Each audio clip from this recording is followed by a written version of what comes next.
David Muir, ABC's World News Tonight, America's most watched newscast. Now streaming same day with all the breaking news of the day on Disney Plus. Most watched, most trusted. Now on Disney Plus every night. Tonight we have breaking news right now. The images coming in. There has been a deadly shooting outside the largest Islamic center in San Diego County. 5 dead, 3 victims, including a security guard. The 2 shooters also dead. Children rushed from the scene. Authorities treating this as a possible hate crime tonight. We'll go live to the scene. Also tonight, authorities warning of a potentially dangerous situation in the next couple of hours. The tornado watches in multiple states. Several tornadoes already, homes destroyed, and the major fire burning in California tonight. Ginger Z has it all. Tonight, the shocking midair collision. 2 U.S. Navy attack jets in midair, suddenly tangled, crashing to the ground and exploding. Martha Raddatz with late reporting tonight. An American doctor testing positive for Ebola. His wife, also a doctor, exposed. Tonight, the Justice Department setting up a fund now, $1.8 billion in taxpayer money. What the president calls an anti-weaponization fund to compensate Trump allies, including the rioters on January 6th, who were prosecuted. Tonight, Luigi Mangione in court and the major ruling now from the judge. There is breaking news tonight on the war in Iran. President Trump, a short time ago, saying he's now called off an attack on Iran set for tomorrow. The Strait of Hormuz still closed, gas hovering at $4.50 a gallon. In New York City, the major rail strike affecting hundreds of thousands of commuters. Late word on the strike tonight. The O.J. Simpson case and news coming in involving a major figure in that case who has now died. The deadly home explosion, a woman killed. The race to rescue 8 people trapped inside a cave on the beach, the water quickly rising. And tonight, Punch the Monkey and the 2 Americans who've been arrested. What they're accused of doing at that zoo. From ABC News World Headquarters in New York, this is World News Tonight with David Muir. Good evening. We are back from China. We begin this Monday night with the breaking news here at home. There has been a deadly shooting outside the largest Islamic center in San Diego County, California. At least 3 victims, including a security guard who's been killed. 2 suspects, 17 and 19 years old, also found dead. The images coming in tonight, police responding to calls of an active shooter at the Islamic Center of San Diego. Heavily armed officers on the scene with guns drawn, police and FBI surrounding the center. Video showing young children holding hands, being led from that center, single file, getting them to safety. Tonight, authorities say the shooting is being investigated as a potential hate crime, and ABC's Trevor Ault leads us off tonight. He's on the scene in San Diego. Tonight, 3 people are dead, including a security guard at the largest mosque in San Diego, after authorities say 2 teenage gunmen opened fire. We have confirmed 3 victims, 11:44 outside the building, as well as 2 reportedly 2 shooters. SWAT teams swarming the Islamic Center of San Diego shortly before noon. Within 4 minutes, officers arrived on scene and observed immediately 3 what appeared to be deceased victims out in front. They immediately began to deploy with an active shooter response into the mosque and adjacent school. A line of children holding hands being led through a maze of officers with guns drawn. I tell you what got me, watching the kids come running out. Just thankful to be alive. Law enforcement methodically clearing the building, going room by room. Parents in panic. Come with me. Lining the streets, waiting for word on their children. It's very disturbing, especially when there are kids on both ends, both in the mosque and both in school. Authorities say the security guard was killed while helping save lives. His actions were heroic, and undoubtedly he saved lives today. Authorities say the suspects, aged 17 and 19, died from self-inflicted gunshot wounds inside their vehicle a few blocks away.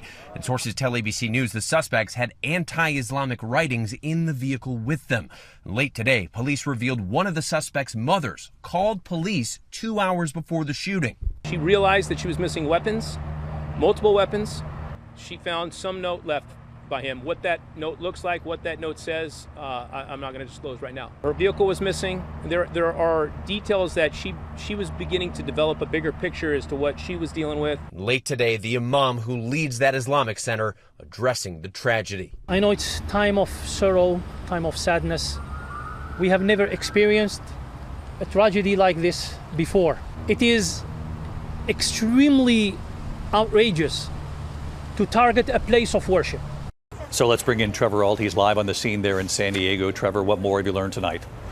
Well, David, now this major investigation is underway here. We're outside the Islamic Center, but this is a crime scene that stretches several blocks in every single direction. Law enforcement now trying to determine the motive of those two teenage shooters. And we know in recent years, as these kinds of shootings have become more common, a number of houses of worship have been hiring security guards. It appears in this incident that this officer died protecting the people inside. David. And those images of the children walking out, holding hands, getting them to safety. Trevor Ault reporting this into the night for us. Thank you. Also breaking as we're on the air here, authorities are right now warning of a potentially dangerous situation in the next couple of hours. The tornado watch is in multiple states, possible tornadoes, damaging winds. They're talking about large hail and flash flooding. Multiple tornadoes already, homes destroyed, the system then moving into the east. Tonight, there's also a major fire burning in California. So Chief Meteorologist Ginger Z has the forecast. She's in the storm zone tonight. Tonight, more powerful tornadoes in the forecast after a dangerous and violent 24 hours in the heartland. Sirens sounding as our station KMBC tracks storms northwest of Kansas City.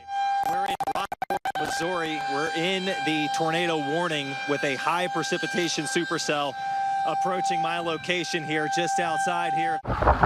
This massive tornado in St. Libory, Nebraska Sunday night, just north of Grand Island. The towering circulation churning across farmland, heading for homes. And in the aftermath, drone video shows the miraculous moment first responders pulled a dog and two people from underneath their flattened home. Oh my gosh, oh my gosh, oh my gosh. In Sioux City, Iowa, a terrifying tornado forming right in front of Crystal Folsom. And there is fire danger from the plains to the west. You can tell folks are frantically trying to get out of this area. There's structure protection trying to get into place. But boy, this is a frightening fire. Our station, KABC, overhead as at least one home went up in flames northwest of Los Angeles. Our Melissa Adan on the ground. This wildfire driven by high winds destroying this home here in Simi Valley, but firefighters managing to save a dozen more. Firefighters trying to get the upper hand on the Sandy fire with help from an aerial assault. The danger continues tonight. So let's get right to Chief Meteorologist Ginger Z. You're tracking these potential tornadoes and, of course, the fires now in California. Yes, David, there is that nasty line of tornado-warned storms about 80 miles to our north and west, and that is right in the center of all of these tornado watches from Creston, Iowa, back to Wichita Falls, Texas. But that area circled in red, that's the PDS, or Particularly Dangerous Situation Tornado Watch. We don't see that as often from Salina right through Manhattan, Kansas. That next couple of hours, it's crunch time for tornadoes. That's when we're going to see them. Then it becomes linear, meaning that we'll have damaging winds blowing through Kansas City, and also the potential for flash flooding all the way to St. Louis, Indianapolis, even in that flood watch. Tomorrow, the threat goes from Burlington back to Dallas and even Austin, Texas. David, primary hazard is damaging winds. Ginger Z will be watching it first thing in the morning on GMA. Thank you.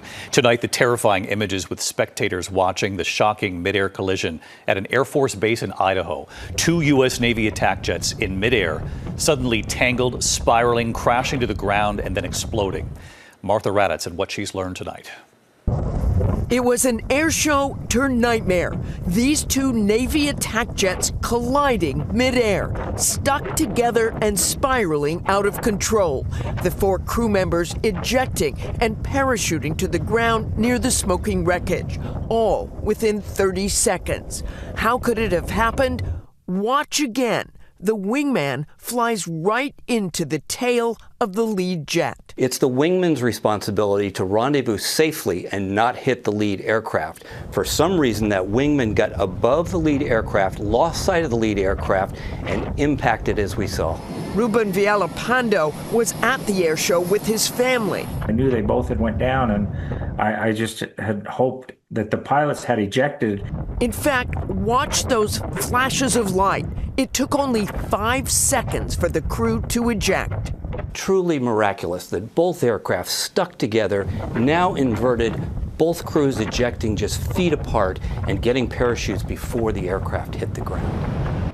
And David, even more miraculous, only one crew member was injured, and the injuries are not life-threatening. David? Martha Radis reporting tonight. Martha, thank you. Tonight, an alarming headline involving an American doctor from Richmond, Virginia, now testing positive for Ebola. His wife, also a doctor, has been exposed. They're working in Central Africa. Here's Steve Osinsami. The Surge International Missionary Organization is confirming tonight that one of their American physicians from Richmond, Virginia, Dr. Peter Stafford, is being treated for Ebola, and that his wife, who works with him in Central Africa, was exposed but shows no symptoms.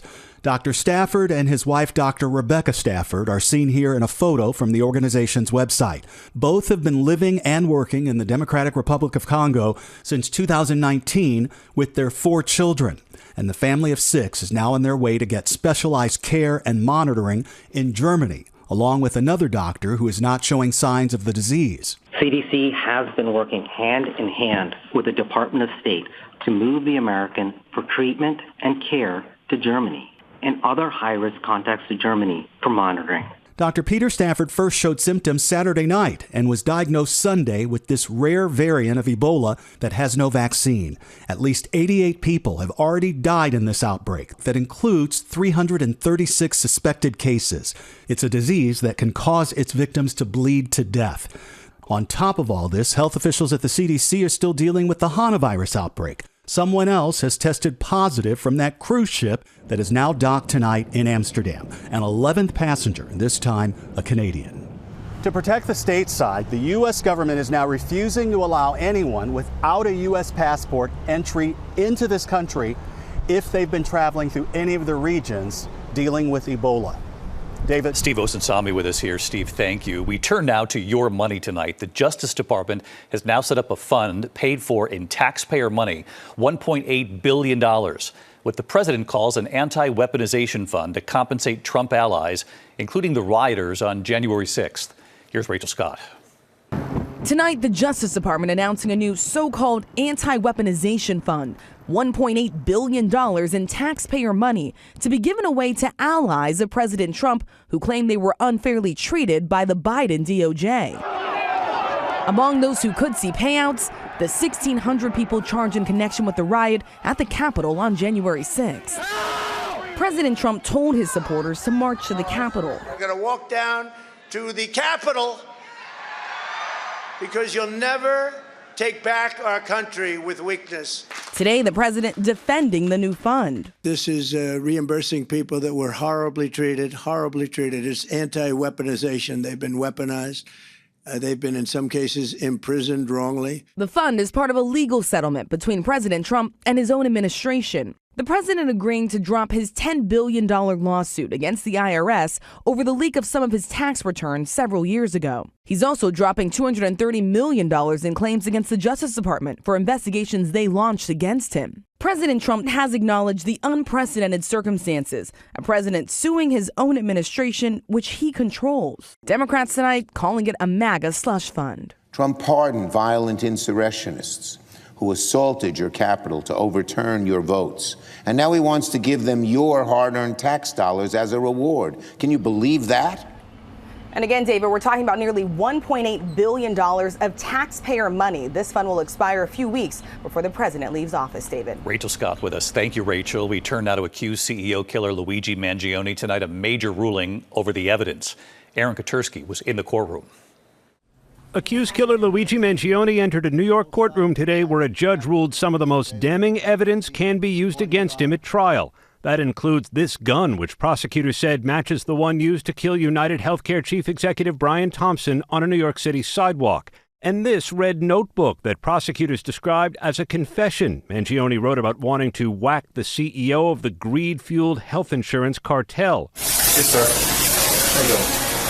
Police found those items during a search of Mangione's backpack at the precinct following a days-long manhunt that ended with his arrest at a Pennsylvania McDonald's. But the judge ruled other items pulled from the bag while Mangione was still at the McDonald's cannot be used, including a magazine, cell phone, passport, wallet, and computer chip. That part of the search, the judge said, was illegal. I find that the search of the backpack at the McDonald's was improper, warrantless search.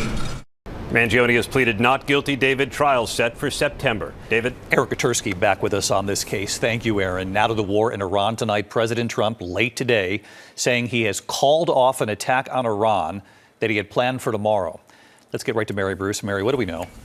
Well, David, tonight with the war in Iran now in its 12th week, President Trump announcing, quote, serious negotiations are now taking place. He claims he was planning to launch a new attack on Iran tomorrow, but changed his mind at the request of regional allies, including Saudi Arabia and the UAE. It's unclear, though, if talks are making much headway. Iran's president today saying, quote, dialogue doesn't mean surrender. David. Mary Bruce live at the White House. Thank you. In New York City, the major rail strike affecting hundreds of thousands of commuters, the Long Island Railroad. Stephanie Ramos on this tonight. Stephanie. David, this crippling three-day strike that shut down North America's busiest passenger railway, the Long Island Railroad, is finally over. Nearly 300,000 commuters left scrambling to figure out how to get in and out of New York City. But after hours of talks today, finally a deal between the MTA and union leaders. David. Stephanie Ramos with us. Steph, thank you. When we come back here, the O.J. Simpson case in the news tonight. The news coming in involving a major figure in that case who has now died, and the cause tonight. Also, we're tracking this deadly home explosion. A woman has been killed. And tonight, Punch the Monkey and 2 Americans who've been arrested, what they're accused of doing at that zoo. We'll be right back. Tonight, there was late word a central figure in the O.J. Simpson case has died. Former Los Angeles police detective Mark Furman has died. TMZ now reporting Furman died from throat cancer. The prosecution's case unraveling in part over Furman's use of a racial slur. Furman was 74 years old. Tonight, a deadly home explosion. A woman has been killed, 2 injured. This played out in Wonder Lake, Illinois. Powerful blast rocking the entire neighborhood there. Still no word on a cause tonight. When we come back on the broadcast, Punch the Monkey and 2 Americans have been arrested tonight. What they're accused of doing at that zoo. To the index of other news tonight, the race to rescue 8 people trapped inside a cave on a beach. This played out in Santa Cruz, California, while the tide was rising. The group got stuck. Some didn't know how to swim. Lifeguards guiding 5 people through the water. A Coast Guard crew airlifting 3 others back to shore. The world knows the story of Punch the Monkey now. Well, tonight we've learned that 2 Americans have been arrested at the zoo where Punch lives in Japan. Police say a man dressed in a costume climbed into the exhibit while another man recorded the stunt. The zoo saying Punch and the other animals are okay. The New York Times reporting tonight the zoo is now adding patrols, netting, and restricting the viewing around Punch's enclosure. When we come back on the broadcast, the father-daughter dance at the wedding, and then the recording the father suddenly plays for his daughter. What she said when she was just 4. Finally tonight here, the father-daughter dance at the wedding and the recording he suddenly plays for her. What she said as a little girl. Tonight, the wedding day surprise from a father to his daughter during their dance, more than 2 decades in the making. In La Jolla, California, that dad, Lou Rosenberg, and his daughter, Jordan, dancing together during their father-daughter dance. Dad tells her, listen closely to their song, God Only Knows by the Beach Boys. But it was more than just the song. You can then hear that father talking to his daughter when she was just 4. Tell me about your wedding. My wedding is going to have clowns dancing with the children and a moon bounce and face painting. He then asked, who will you invite? Gracie? Uh-huh. Rachel? Yeah. Candy? Yeah. One more. Sarah. Yeah. Her friends, Gracie, Rachel, Kylie, Sarah, all of whom are still her friends, and they were all there. And then Dad asks her about the groom. With the camera panning over to her new husband, Max, just listen to what she says when Dad asks that 4-year-old for a name.